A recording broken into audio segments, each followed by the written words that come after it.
স্বামী আল্লাহর কাছে সেরা, যেই স্বামী বউয়ের কাছে সেরা। বউ যদি আপনারে ভালো বলে আপনি আল্লাহর কাছে ভালো, বউ যদি খারাপ বলে আপনি আল্লাহর কাছে খারাপ। তার মানে ব্যালেন্স করেছে ইসলাম। ইসলাম বলে তোমার হাত যদি বউয়ের হাতের সাথে মিলাও, 2 হাতের সগীরা গুনাহ মাফ করে কে?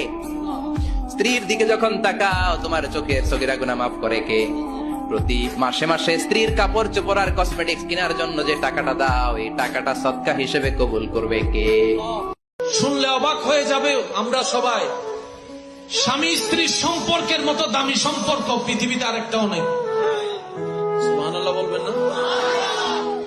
আপনি আমার ভাই, আমি আপনার ভাই। আপনি আমার চাচা, আমি আপনার ভাতিজা। আপনি আমার ইমাম, আমি আপনার মুক্তাদি।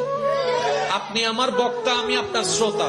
এই যত সম্পর্ক আছে সৃষ্টি জগতে, মানবের প্রথম সম্পর্ক হচ্ছে আদম এবং হাওয়ার সম্পর্ক। সে সম্পর্কের নাম কি? ভাই বোন না, স্বামী স্ত্রী। স্বামী স্ত্রী হচ্ছে এমন একটা দামি সম্পর্ক যেটা আল্লাহ সূচনা করেছেন জান্নাতে। সুবহানাল্লাহ, একটু জোরে বলি। স্বামী স্ত্রী সম্পর্ক সূচনা করেছে আল্লাহ কোথায়? জান্নাতে। শুধু তাই নয়, আবার যখন